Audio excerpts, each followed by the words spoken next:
Балам, тұра ғой, таңғы ас ішейік.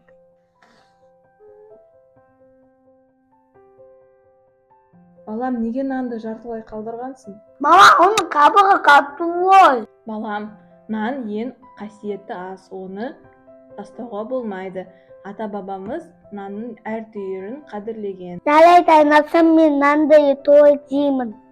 Балам, екеуміз қазір сен таңғы асын ішіп болғасын, кеше әкең екеуін отырғызған талды барып мен су құяйын, сен менің қасымда тұр. Жарайды, анасым. Анасы, меге де көмектесемсі?